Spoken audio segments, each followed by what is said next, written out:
So question 1, a fruit fly with wild phenotype. So perkataan wild phenotype tu kamu jangan pening. So dia just nak bagi tahu original phenotype, iaitu karakter yang memang kita jumpa dekat fruit fly, iaitu lalat buah di dalam natural environment. So itu je maksud wild phenotype. So a fruit fly with wild phenotype but unknown genotype. So ada keyword yang pertama kat sini iaitu unknown genotype. So every time dia membawa maksud ada satu genotype yang kita tak tahu, tetapi kita tahu dia punya phenotype. Maksudnya soalan ni bercakap pasal test cross. Sebab apa? Sebab kita tahu dia punya phenotype tetapi kita tak tahu dia punya genotype. So next part of the question, dia kata was crossed with a fruit fly, so another lalat buah with a vestigial wings. So sama juga, kamu tak perlu pening apakah dimaksudkan dengan vestigial wings ni. Yang penting kamu kena tahu, so ada dua phenotype yang berbeza, satu yang original, satu lagi yang jenis dipanggil sebagai vestigial. Satu lagi poin yang penting, dia kata which were homozygous recessive. So ini another clue untuk support teori kita pasal test cross tadi. So kalau test cross mestilah cross dengan homozygous recessive. So maksudnya vestigial wing ni adalah recessive punya phenotype, iaitu phenotype yang coded by recessive allele. So the results were as follow. So kat sini dia bagi sudah allele, huruf untuk represent setiap allele. So vestigial wing yang recessive sebab tu dia guna N kecil.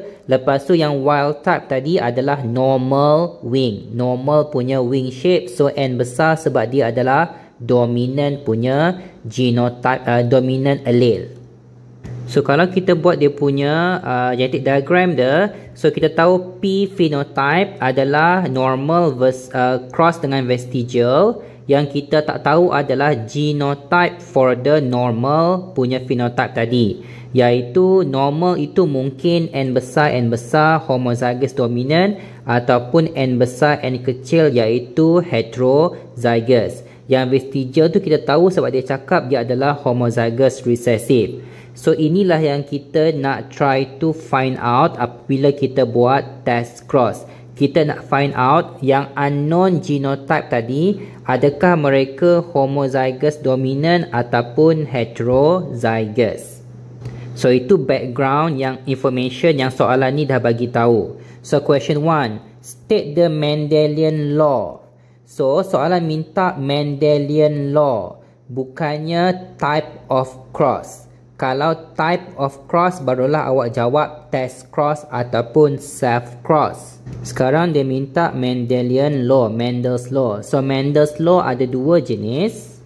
Sama ada Mendel punya first law ataupun Mendel punya second law. So macam mana nak tahu yang mana? So first law mesti merujuk kepada monohybrid inheritance. Kalau second law merujuk kepada dihybrid inheritance. So dalam soalan ni, yang soalan ni hanya investigate adalah satu karakter saja, iaitu dari segi mereka punya bentuk wings sahaja. So in terms of bentuk wings, still satu karakter. So investigation dalam soalan ni merujuk kepada monohybrid inheritance. So one character ke, one trait, one gene ke, semua membawa maksud yang sama. Asalkan dia one, satu saja, so dia adalah merujuk kepada monohybrid inheritance. So untuk Mendel first law, so itu bukan jawapan dia. So jawapan dia lah awak kena beritahu apakah namanya. So first law, second law tu adalah type of law. Okay, so untuk Mendel first law, namanya adalah law of segregation.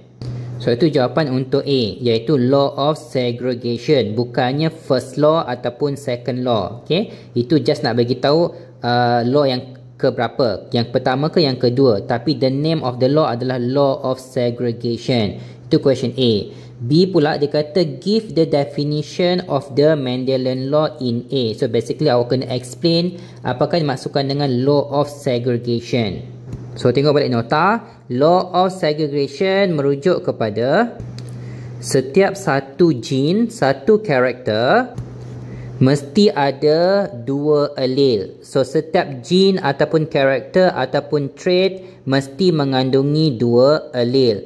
And the two allele will segregate ataupun separate from each other. So itu maksud segregate, untuk dia berpisah from each other. Satu nama dia law of segregation.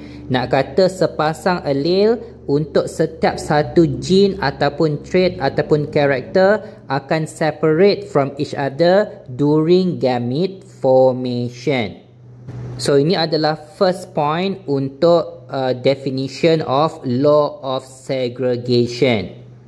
So second point, awak kena cakap in the gametes ataupun sperm ataupun egg, only one of the two allele will be inherited. Ataupun simply cakap each gamete will get one of the two alleles. Daripada sepasang allele tadi, hanya salah satu yang akan masuk ke dalam setiap gametes. Gametes tu tak kisahlah sperm ataupun egg. So ni point yang kedua untuk explain, untuk define law of segregation. So kalau kita relate balik law of segregation ini semasa proses meiosis, iaitu during metaphase 1, bivalent akan align on the metaphase plate. So dekat bivalent tu kita nampak homologous kromosom sebelah kiri ada dominant allele, homologous kromosom sebelah kanan ada recessive allele. Okay? Tapi still gene yang sama, iaitu gene untuk huruf A. Cuma ada dua allele berbeza, iaitu A besar dominant, A kecil recessive. So dominant recessive itu merujuk kepada different types of allele, tapi gene yang sama ataupun trait ataupun karakter yang sama, iaitu untuk huruf A. So during segregation, iaitu merujuk kepada proses anaphase 1 in this case. So kita nampak A besar dominant pergi ke sebelah kiri, A kecil pula pergi ke sebelah kanan. Okay? So itu yang dimaksudkan dengan segregation. So mereka terpisah. So next question, suggest the genotype of both parents. So tadi kat sini saya dah buat dia punya parent punya possible crossing. So yang kita tahu confirm sekarang, parent nombor 2 ni dah confirm, iaitu dia adalah homozygous recessive. So itu jawapan yang pertama. Untuk jawapan yang kedua ni, yang kita kena decide sama ada dia homozygous dominant ke ataupun dia adalah heterozygous. So macam mana nak decide yang mana satu? Itulah kita tengok dia punya hasil daripada crossing tersebut. Kat sini kita nampak in the F1 generation, anak yang normal ada 45 ekor. Anak yang vestigial ada yang jumlah dia adalah 43 ekor. So kalau kita buat dia punya ratio, kita akan dapat ratio F1 phenotype adalah lebih kurang 1 normal nisbah 1 vestigial. So mana dapat 1 ini? So kita just bahagi 43 bahagi 43 dapat 1. Lepas tu 45 bahagi 43 lebih kurang 1. So jangan anggap dia exactly 1, sebab anything that happen in real life, in natural environment, dia tak perfect. So kalau dia lebih kurang 1, ratio dia 1 lah tu maksudnya. So kita dapat F1 phenotypic ratio based on soalan bagi ini adalah 1 nisbah 1.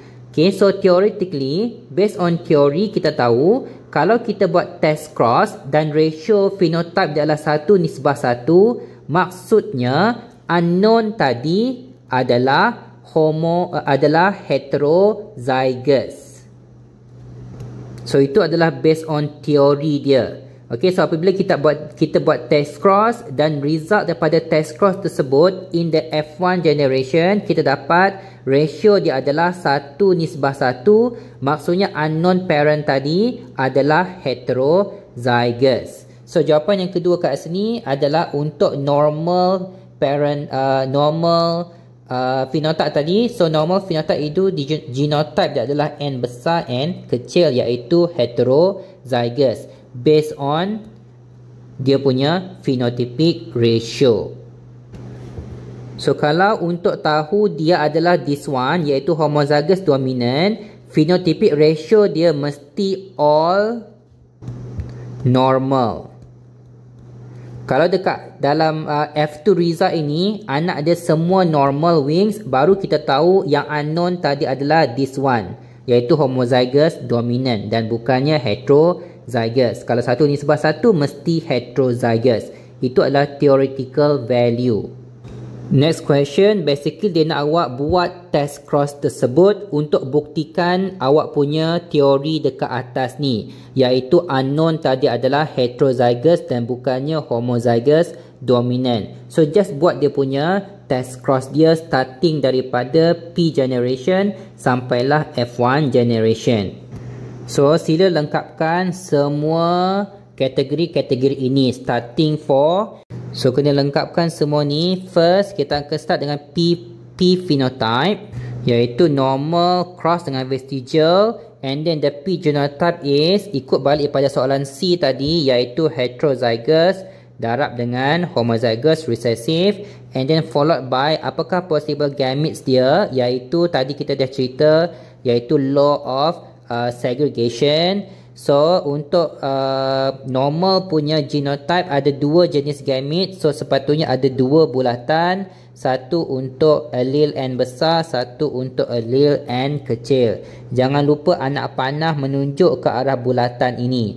So mesti ada bulatan sebab gamete mesti dalam bulatan. And then untuk sebelah sini ada satu je lah, sebab ada satu je jenis allele dia, iaitu N kecil sahaja. So itu untuk gametes. Untuk F1 genotype kita just gabung semua possible combination daripada parent yang pertama dengan parent yang kedua. So gamete ini kalau fertilize dengan gamete ini dia akan jadi genotype N besar N kecil.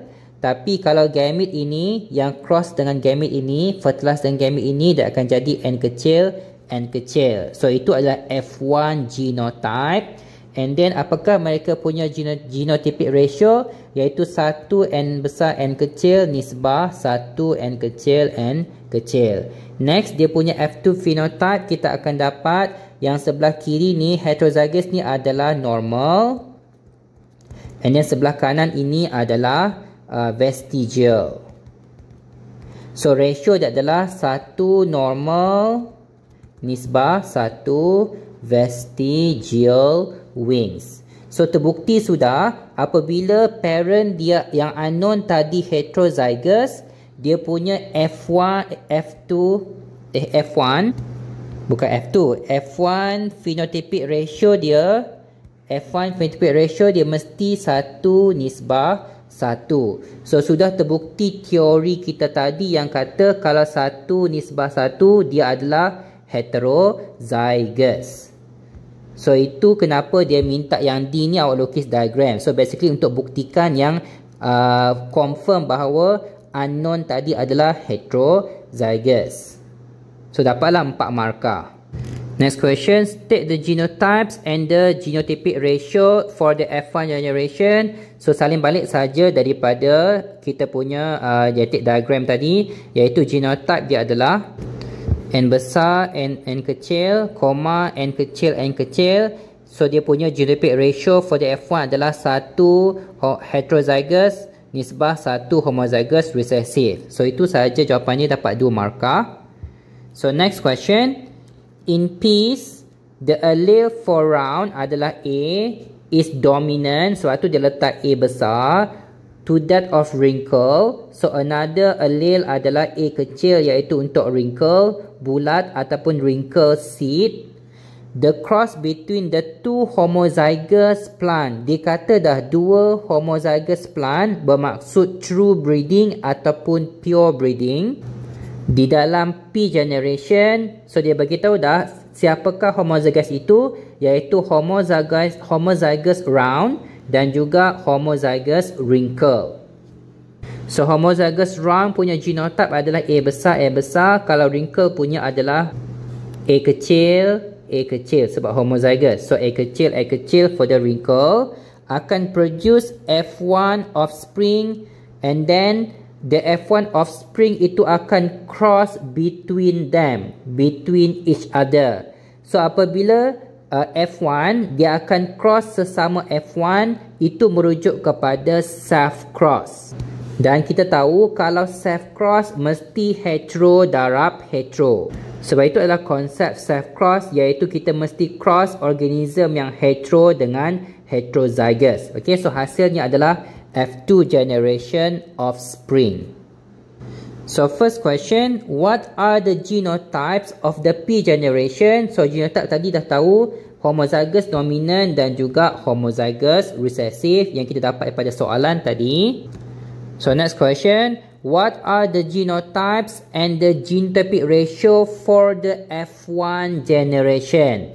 So ingat, asalkan dia adalah pure breeding ataupun true breeding, F1 dia mesti semua heterozygous. So yang ni kita tak buat cross pun tak apa, sebab kita ikut teori saja. Asalkan homo dominant darab homo recessive yang kita panggil sebagai pure breeding, mesti F1 dia semua sama, iaitu semua ikut yang dominant punya phenotype dan juga mereka adalah genotype yang heterozygous. So genotype dia adalah semuanya adalah A besar A kecil. Dari segi ratio pula adalah 1 ataupun tulis all A besar A kecil. So ini adalah dia punya genotype. Ini markah kedua untuk genotypic ratio for the F1 generation. Next question, state the type of cross. So ni baru ditanya type of cross. So tadi kita kata dah cross dia adalah self cross in the F1 generation. So jawapan dia adalah self cross. Next question, state the expected, iaitu theoretical value proportion untuk F2 phenotype. So ingat balik, theoretically, secara teorinya, kalau kita buat self cross, iaitu hetero darab hetero, ratio dia mesti 3:1 untuk phenotype.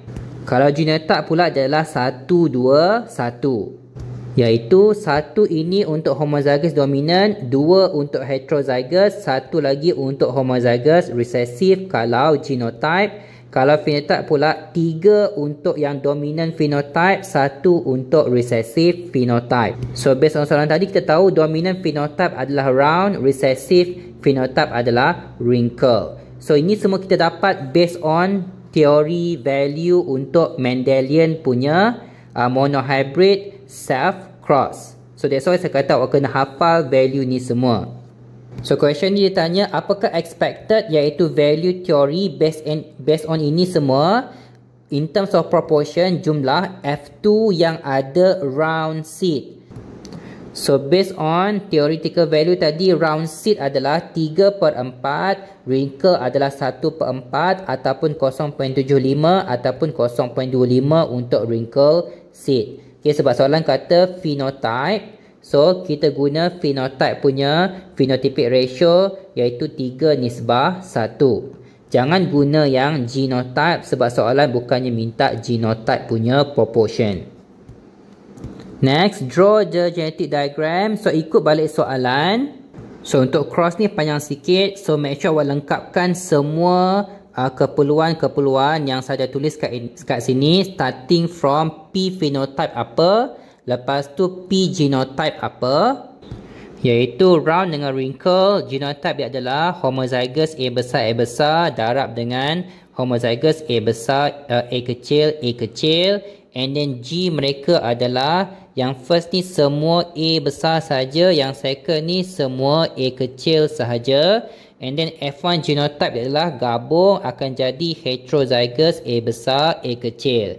So F1 genotype ratio adalah 1 A besar A kecil.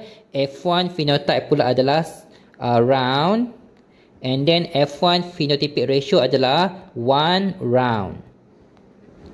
Next, baru kita buat dia punya F1 self cross, iaitu F1 phenotype akan jadi round darab dengan round. Lepas tu F1 genotype adalah heterozygous A besar A kecil darab dengan heterozygous A besar A kecil. Ini kita dapat dia punya gametes dia. Untuk parent yang pertama A besar dan juga A kecil. Parent yang kedua pun sama, A besar dan juga A kecil untuk setiap gametes. Ini kita buat dia punya combination dia untuk F2 genotype. Kita dapat Pertama adalah A besar, yang kedua A besar, A kecil, yang ketiga A besar, A kecil, yang keempat A kecil, A kecil. So 4 possible combination dalam gamete, and then dia punya F2 genotype ratio adalah 1 A besar, 2 A besar, A kecil, 1 A kecil, A kecil. Next, teruskan dengan dia punya F2 phenotype. Kita akan dapat round, dan juga wrinkle. And then finally, the phenotype ratio 3 round and then 1 wrinkle. So, kalau kamu buat semua ni, baru dapat 4 markah untuk genetic diagram untuk soalan E ini. So, kat sini kita nampak, by doing the cross genetic diagram ini, kita sudah buktikan value yang kita hafal tadi, iaitu dalam teori tadi. So, betul, maksudnya teori kita betul lah. Sebab bila kita buat genetic diagram pun, kita dapat value yang sama.